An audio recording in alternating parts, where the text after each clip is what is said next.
Hello, I'm Alexia, and let me help you to take the fear out of birth with a mix of real-life positive birth stories and birthing experts sharing their wisdom. I'll also be sharing techniques for getting into the fearless birthing mindset. And join the Fearless Mumship community for bonus podcast episodes, access to free birth preparation downloads, and loads more stuff to help you to prepare for a positive birth.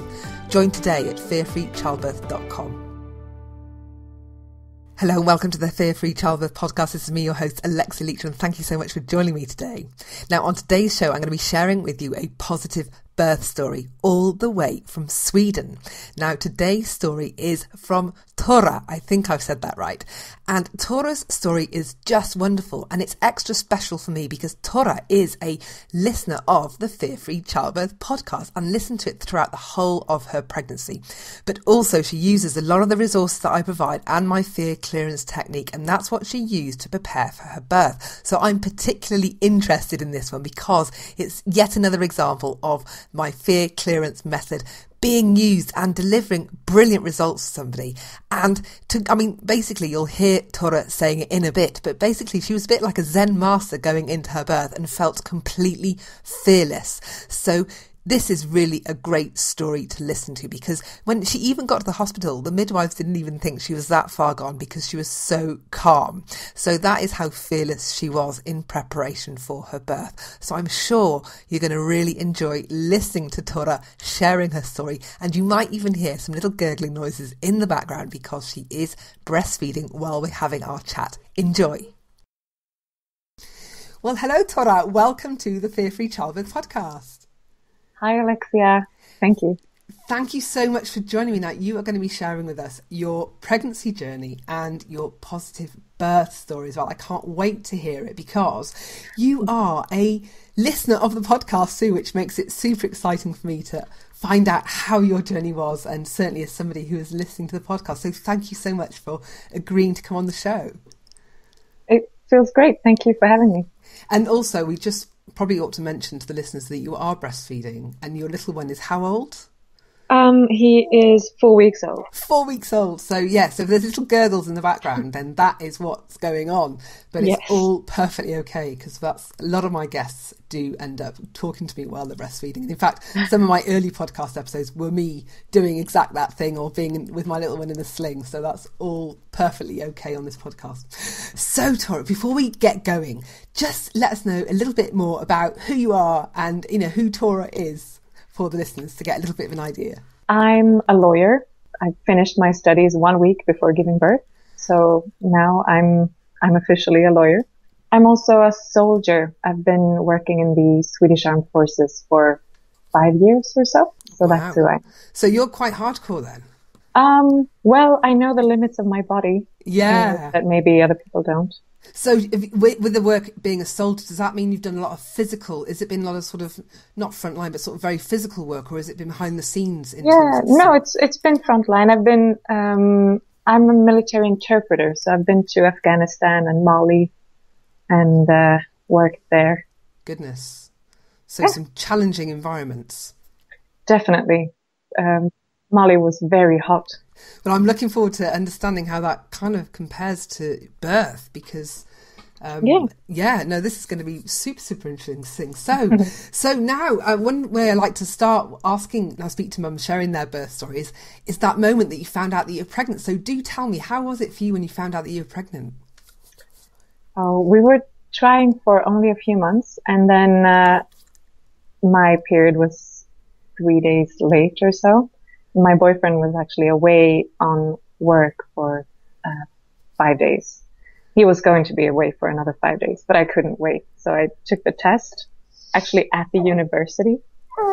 I just bought a test and took it at a, public bathroom in the university. Yeah. And I was so happy. So I called him, and he's actually also a soldier. So I didn't think he would be able to pick up. He was supposed to be gone, but he could. And I told him, and we were really happy. Oh, fantastic. So ecstatic. So how was your pregnancy in those early days then? The first few weeks, I was just feeling great. And then when all of the instructions said that your morning sickness was going to go away, that's when I started to get morning sickness. Oh, really? Yeah. So for a few weeks I was feeling sick a lot, but I only threw up a couple of times, once at university, so that was bad. And other than that, I was completely fine. I had my ribs, I got some sort of inflammation in my ribs, so that hurt. I was carrying very close to my body, so I think that's one reason why. The midwives that coached me through my pregnancy said that it might be because of a strong core muscle.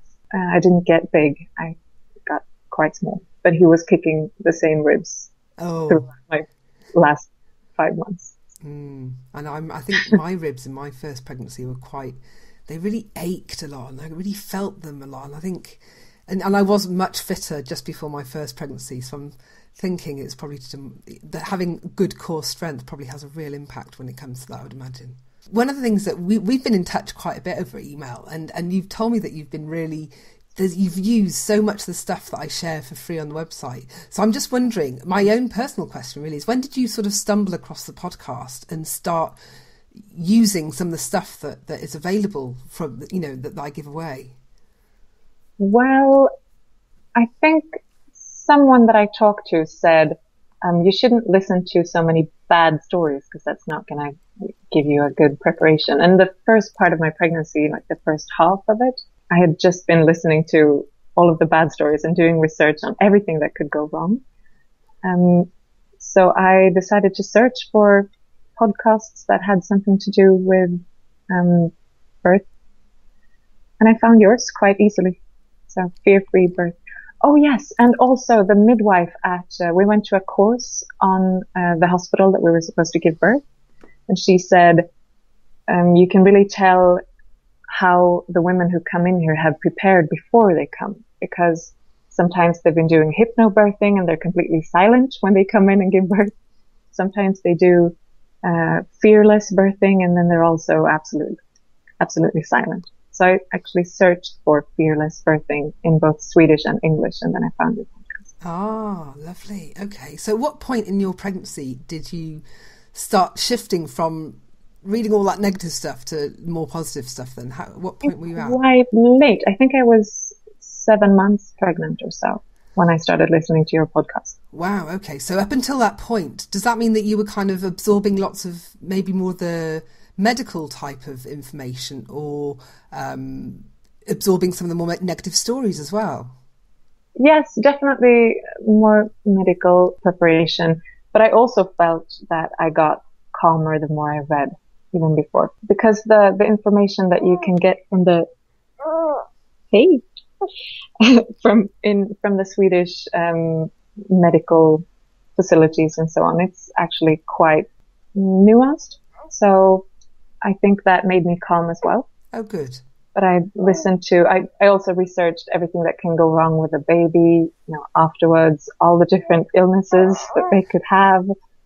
So I tried to look up statistics for everything that could go wrong with the baby. So that was not great.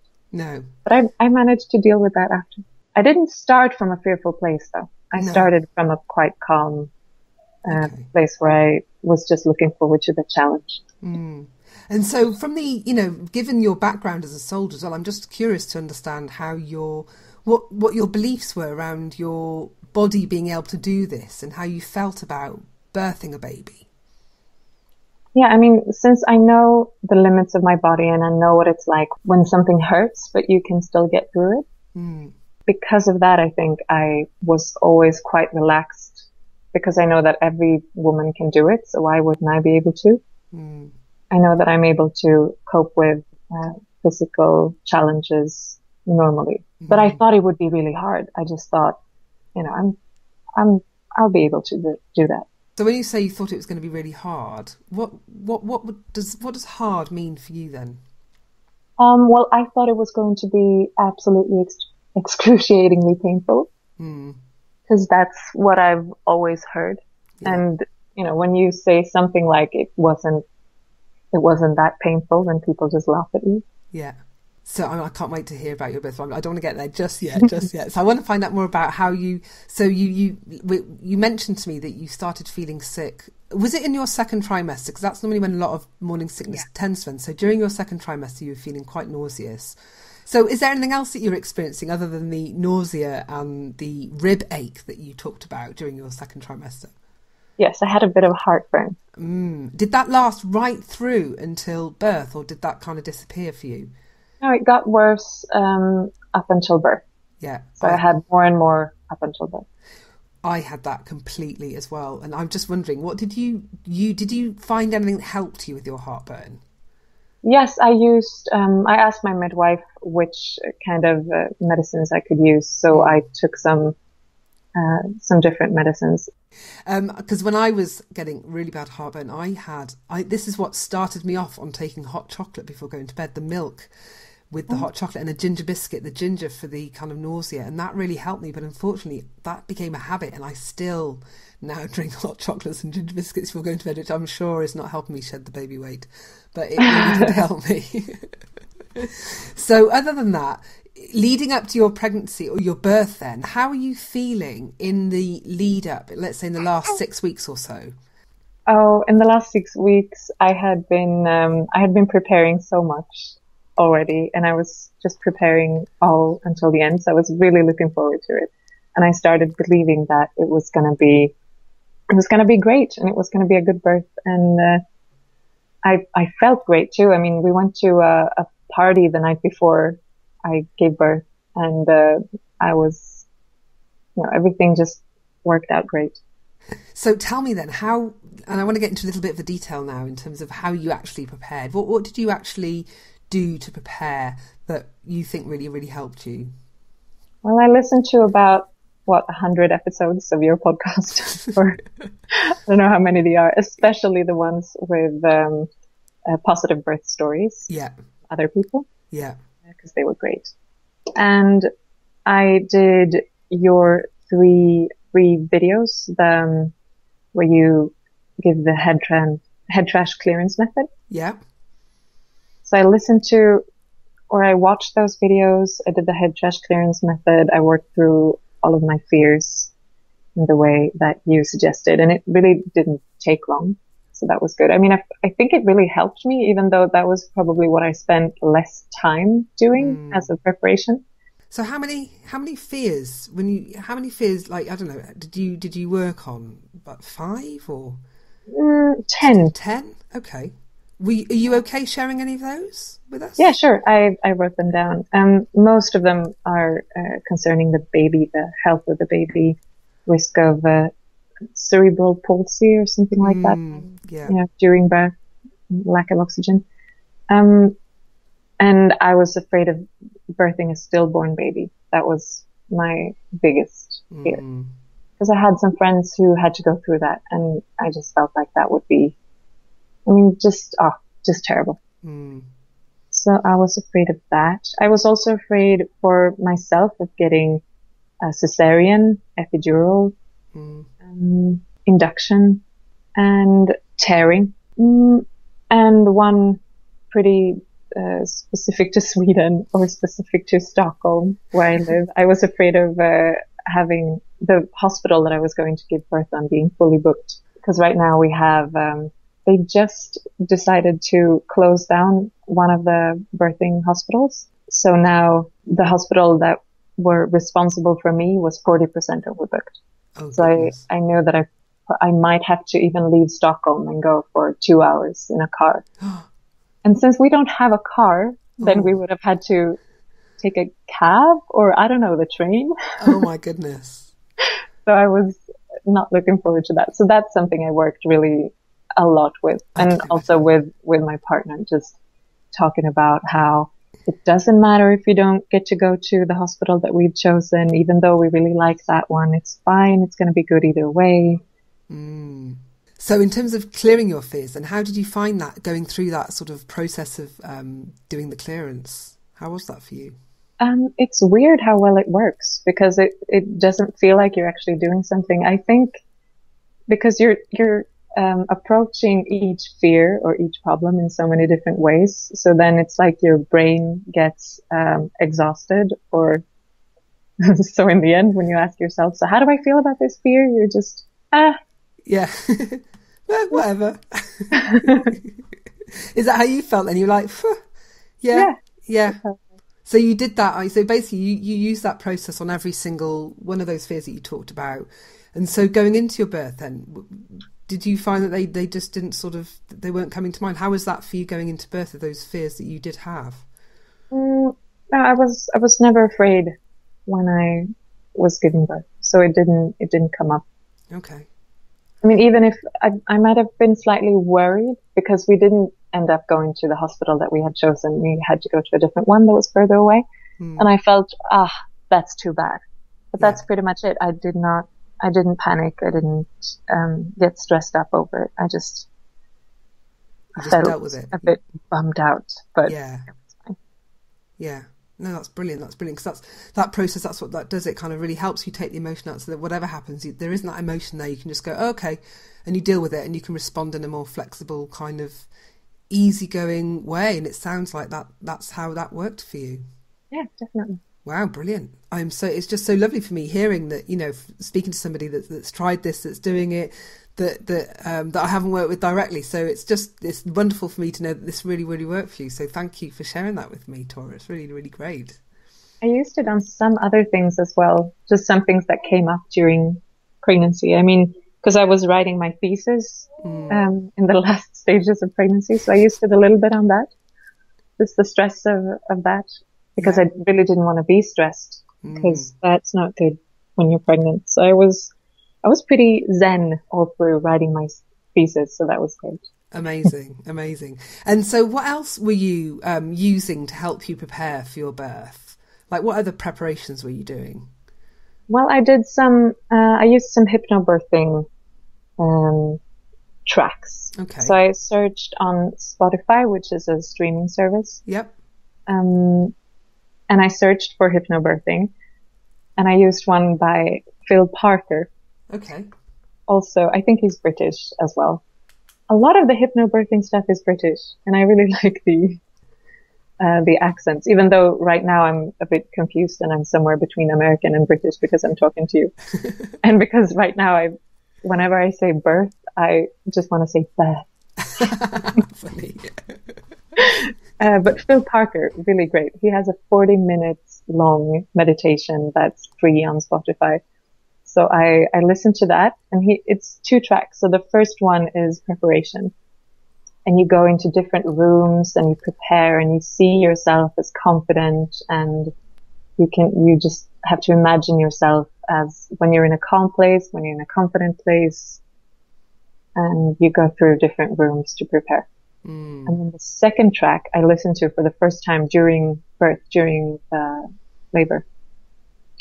So when I started having the contractions, I just put on the track 2, and he guided me through that. So that was great. I did a 40-minute meditation. Lovely. Yes. So basically, did you go to hypnobirthing classes, or did you just use that track? You just used that track? Yeah, I mean, since me and my partner were both students, a lot of the classes are quite expensive. So we decided to only go to free classes. Okay. So we went to one breastfeeding course that was free, and then just the preparation course of the hospital that we chose. Okay. So basically everything that you did was free. So you just got the stuff that I give away with the podcast. You got these free hypnobirthing tracks on Spotify. Yes. And that's how you prepared for your birth. And you, in your own words, you were very zen in the lead up to your birth. Yes. Yeah, perfect. This is brilliant. And I'm sure there's lots of people listening that haven't got the money to do courses and go to those antenatal classes that they really want to do. So I think it's really inspiring for other women to hear that you're able to prepare using free stuff that's out there for anybody to use. So this is brilliant. So now tell me then, I've got a couple of questions. I'm just going to throw them all out there because there's a few things. I want to know what your due date was and then when it all kicked off to understand how close you were to due date. But then I also want to know, the day that it all kicked off as well. So first of all, just tell me what your due date was. Yeah, my due date was the 9th of June. Okay. Yes, 9th of June. And so when did it all kick off then? On the morning 3 days after, so on the 12th of June. Okay. Around 9:30, I woke up and I felt ache in my hip area. Mm. And I thought maybe because I had done yoga the night before and stretched out my hips, so I thought maybe it's that.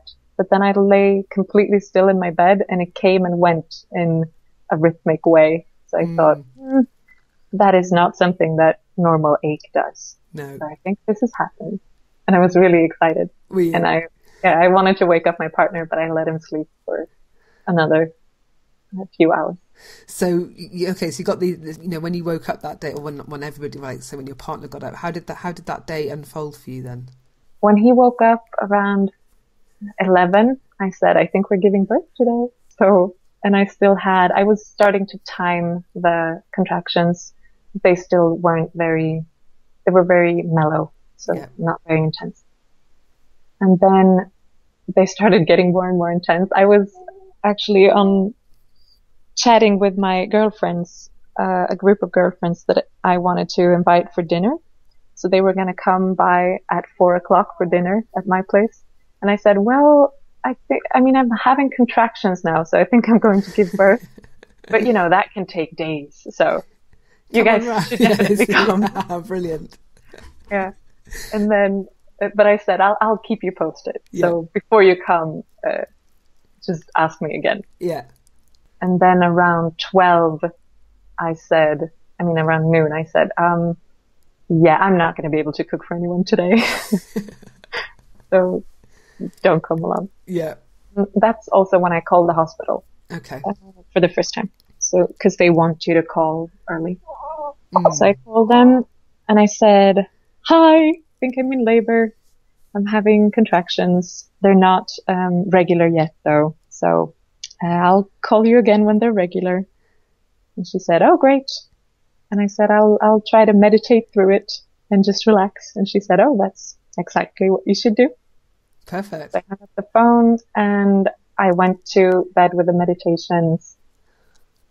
And about 2 hours later, the contractions were very intense and I only got about 30 seconds rest in between them. Wow. So they had become regular and intense. So I called again and I said, hi, I think it's time to go in. And I guess this midwife that answered the phone, she saw that I was a first time mom and I had called in 2 hours earlier and I felt great then. And then I said that now I think I need to go in. She didn't believe me. I said that I had 4 contractions in 10 minutes. Goodness. And that I think it's time. She said, well, have you taken a bath yet? Have you taken a shower? And I remembered though that my sister said, when you call and want to get in, they're going to say, take a shower. And then you should say, no, I need to go in. So I did, but I was having a contraction while I was talking to her. Oh my God. So I was just, I guess I wasn't making a lot of sense. She just said, okay, I understand that you want to get in, that you want to come into hospital, but it's only good if you can do more of the labor work at home. So take a bath. And so I did. And it was not fun taking a bath when I had so many contractions. I mean, I just felt, a bit uncomfortable, a bit annoyed. Yeah. Because I got wet and then I knew that I would have to try to get dry again. But I was still, relaxed. And then we called we had also called a man that was going to drive us. Because we had a friend really nicely standing by for a full week, staying sober and close to his car to be able to drive us to the hospital. And unfortunately, he couldn't on those hours, but his dad came instead. Okay. So he came and had a cup of coffee. And then 40 minutes after making the last call, I got up from the bath and I told my partner, just call and tell them that we need to go in now. Because I feel like I'm going to shit myself. And I heard that that's how it feels when you're giving birth. Brilliant. So tell them that. And he called and he said, okay, they don't have room at our hospital. So they're going to call us back in a few minutes with where we should go. And then I went to lie down in my bed And then he came. I mean, I heard in the background that we were going to a different hospital that was further away.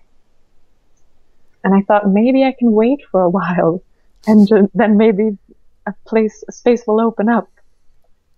But I also felt that that was probably a very stupid idea because I was pretty close. I mean, it was my first time, so I didn't know exactly how close I was. I thought I was close because if I wasn't, then I had really misjudged how intense birth was going to be. Yeah. Because I thought if this is just the beginning and it's going to be another 20 hours of this, then I think I might be in trouble. Yeah. Because it was very intense.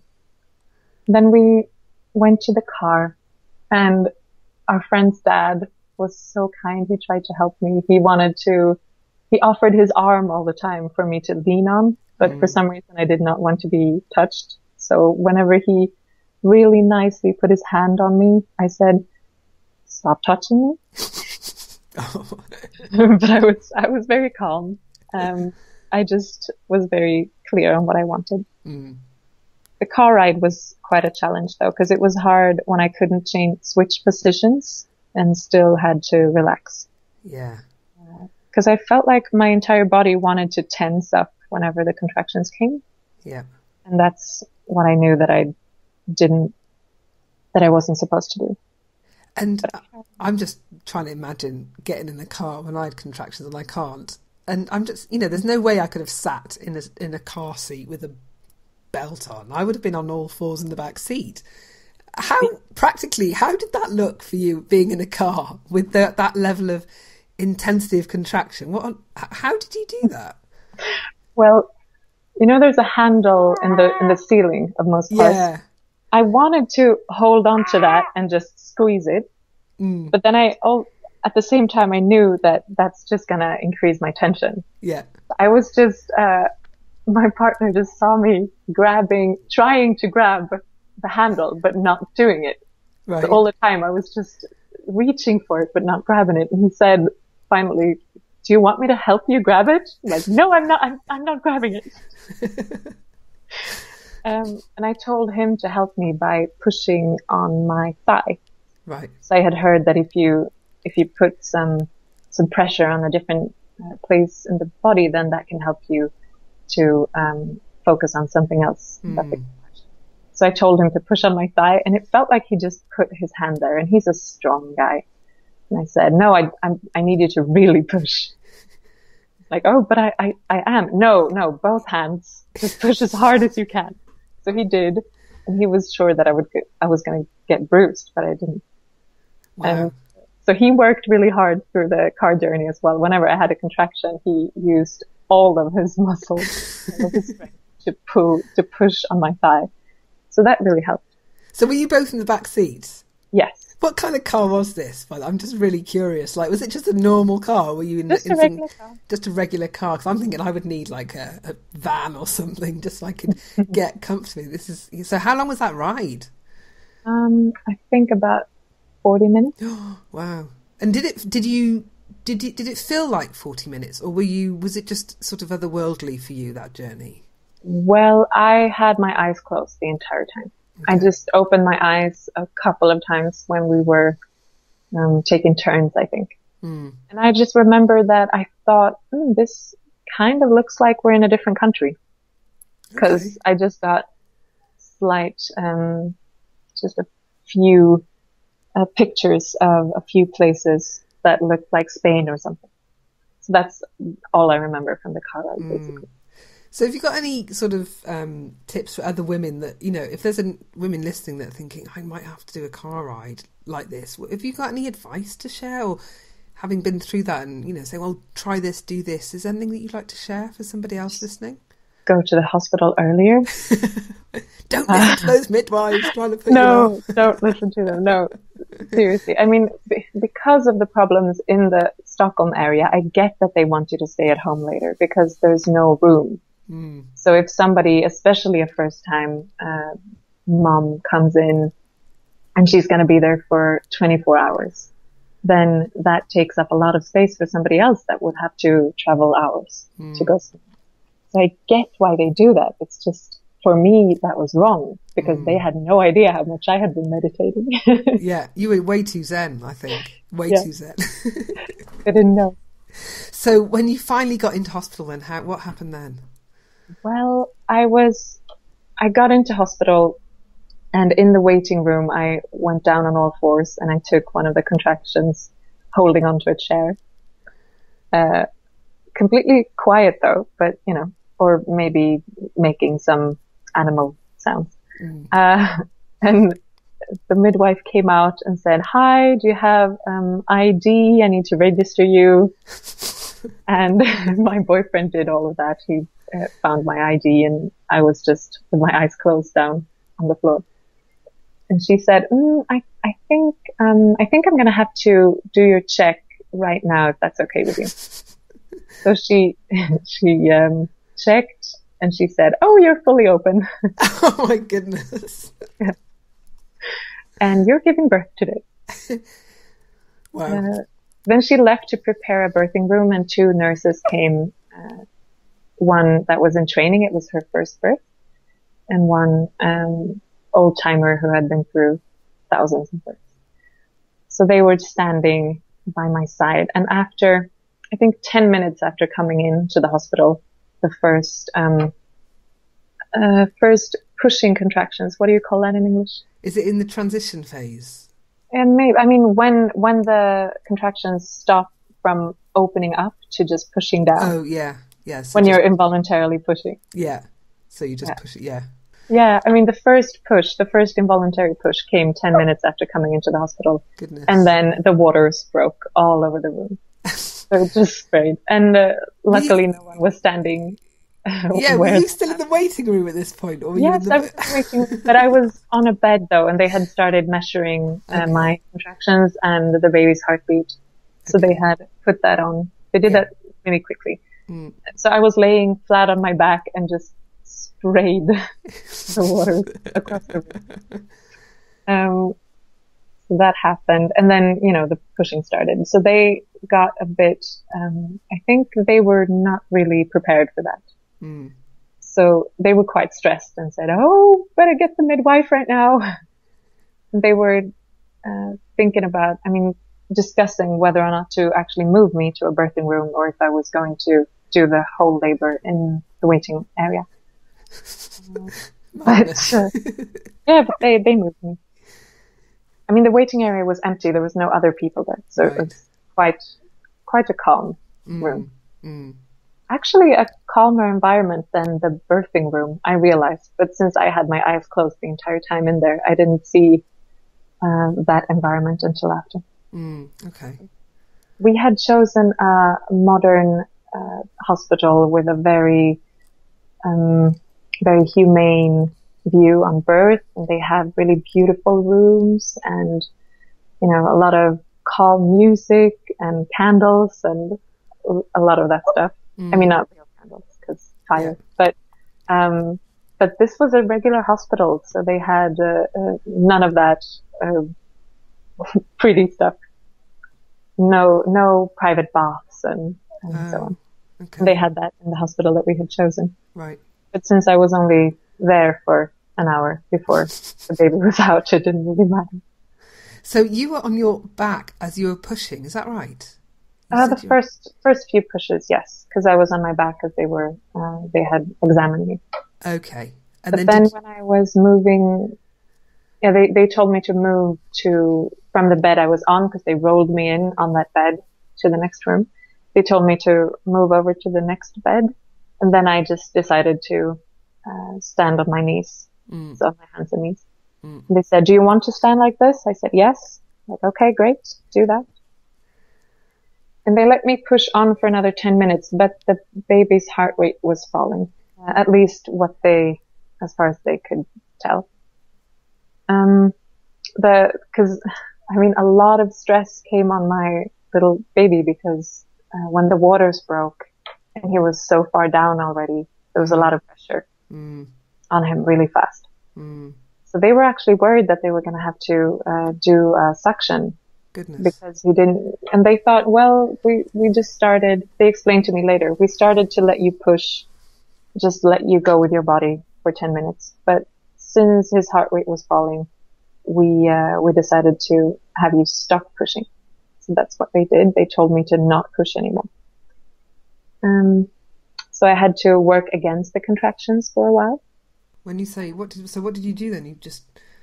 When the body started pushing down, I was not supposed to push, but I was supposed to breathe just not deeply. Breathe, what's the word in English?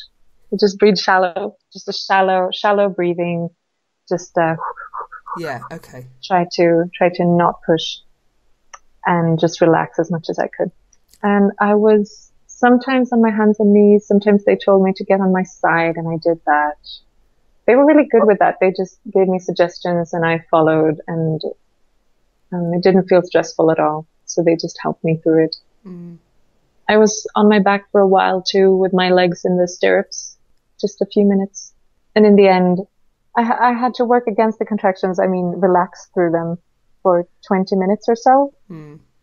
And then the baby's heart rate was fine again. So they said, okay, we'll try again.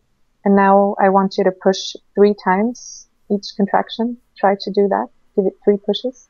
And just remember to breathe in between. After 10 minutes of that, so I guess 3 contractions or 4 contractions, he was out. Wow. Yeah. And so how did that feel for you? Oh, it felt great to be able to push. But also, I mean, I didn't feel the baby going out. I just felt like I pushed against a wall. But I wanted to, and they also said something that I took as a challenge. And I thought, I'm going to show them how hard I can push. Don't mess with me. Definitely going to show them how hard I can. So I was lying on my side and I pushed, and then I felt pain. I mean, for the first time, because the baby's head was halfway out. And then they said, do you want to look? Now you can look down and see the head. And I tried, and I realized that I couldn't focus if I was bending over that much. So I just said, nope. And then the pain came there. I said, hey guys, I feel a bit of pain now. And then the midwife, just with a laugh, I think, said, oh, but it's fine. The baby's going to come in the next contraction. Okay. So he will be out in the next one. And she was my partner said that she was just holding against the baby, just trying to keep it in, I guess, because she wanted to wait for the next contraction to get the baby out all at once. Yeah. So she was just leaning forward, trying to keep the baby's head in until my next contraction. And then that was so quick. I mean, I didn't even push for a second, I think, in the next contraction before my baby was flying through the air on the way to my stomach. Brilliant. Yeah.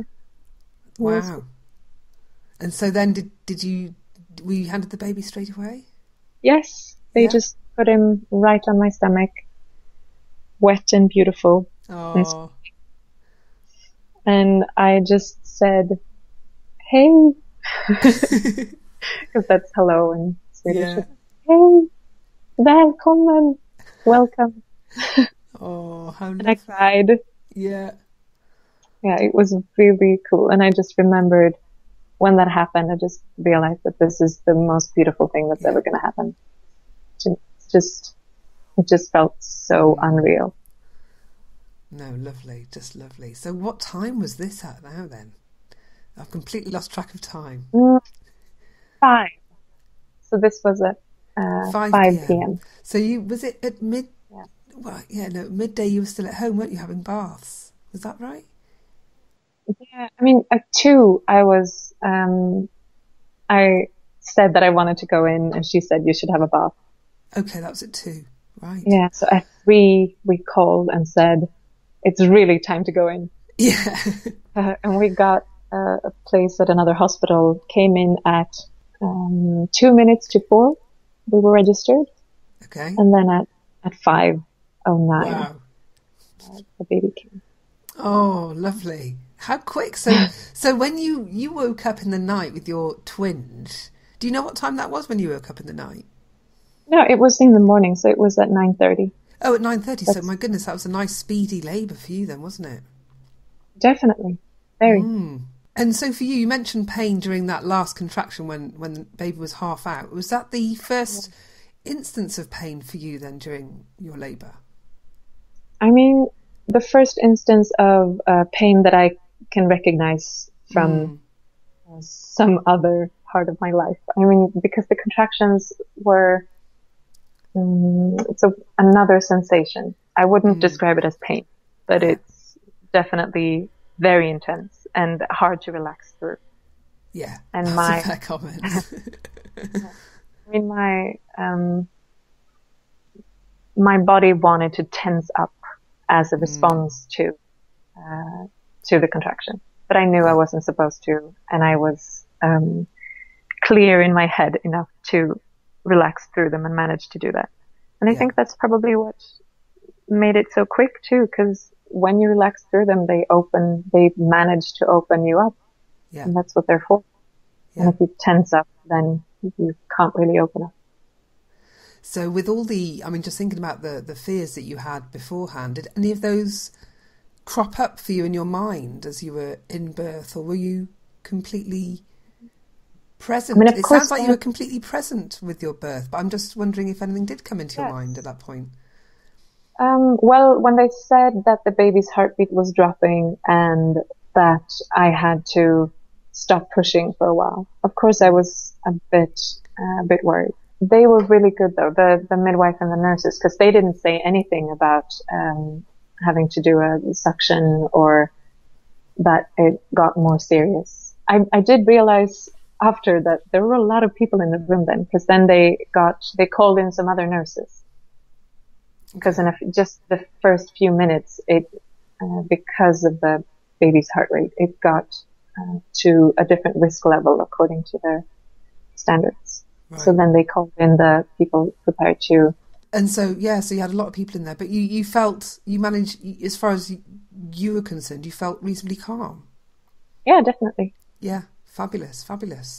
So it was happening the way I expected it to, because I had prepared and I knew what was going to happen, and it happened in the way that I expected it to. And it felt really good when I came in and she said, "You're completely open," because then I knew that, okay, what I have expected and what I have believed it's right. Yeah. In the 5 p.m. is a really great time for a little baby to arrive in the world, because you've got the evening ahead of you then, haven't you? So were you able to go home pretty quick? No, I mean, in Sweden, you have to stay at the hospital for 6 hours. I don't know what they do to you if you try to go home before that. We didn't want to anyway. Okay. So that's the earliest you can leave. We actually were not really, we could have left against doctor's orders, but, we stayed through the night, and, they actually wanted us to stay for 3 days, just because that's how long they expect first-time parents to stay. But we didn't feel like the hospital beds were doing us any favors, so we just wanted to go home the next day. So as soon as the doctor took a look at the baby and decided that everything was fine, then we decided to go home. So we went home around lunchtime the next day. Lovely. And here you are, a month later, chatting to me on the podcast, breastfeeding your little one. Beautiful. Yeah. Oh, he's actually just fallen asleep. Oh, he's just fallen asleep. So looking back now to your birth, what do you think when you think about how you prepared, what do you think was the thing that really helped you the most? Just changing the way I looked at birth. Just knowing that it doesn't have to be traumatic. It doesn't have to be dangerous. If you just manage to relax and don't panic, then you're going to have a shorter labor and a better labor. So that's just it. I mean, it's so unfair really, because if you're stressed and if you're afraid, then it's going to be more painful and take a longer time. It's not fair to people who are afraid, and really, because then they get a worse experience. Yeah. And there's a lot of research now that says that those people who are afraid do have longer labours and, like you say, have more difficult births as well. So there's a lot of there's lots of good reasons to kind of do the prep work that you did to do that, because it really does help you. And it sounds like you had a wonderful experience, really wonderful. And how did your partner find it? Oh, he was, he was prepared too. And we had talked a lot about what he was supposed to do. And what he did during the contractions and during labor at the hospital was just to be close to my face, just kissing my face, with his hands through my hair, just caressing me, and getting what the midwife said. He just repeated in my ear so I could hear it all the time. And he helped me breathe, and he was just really, he was prepared to not give any tips other than just what the midwife said, and always tell me that I was doing a great job, no matter if I did or not. So that's what his job was. Brilliant. I think he sounds like, he certainly knew what he had to do and did a fantastic job in supporting you. That's fun. That's brilliant. Well, Tora, thank you so much for coming on the podcast and sharing your birth experience and your pregnancy journey as well. It's been an absolute pleasure. Thank you so much. Is there anything else you'd like to, is there anything else I haven't asked you that you think would be worth sharing, so that new mums to be could hear anything else that you might have to share?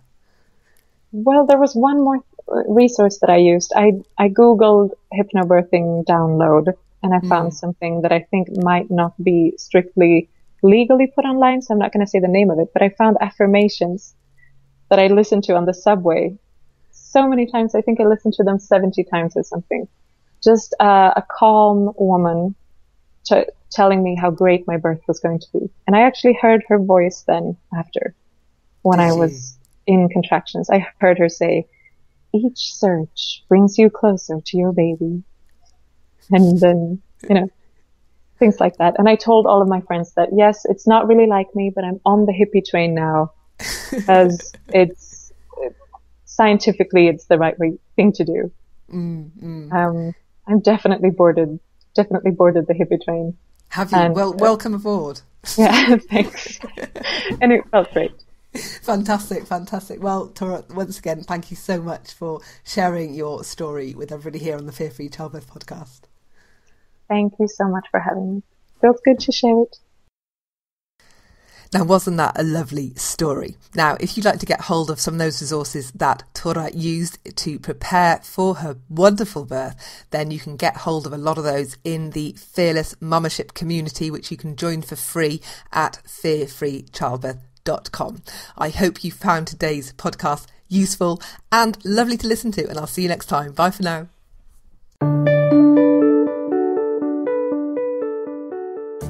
You've just been listening to me, Alexia Leachman, here on the Fear Free Childbirth podcast. Thank you so much for tuning in.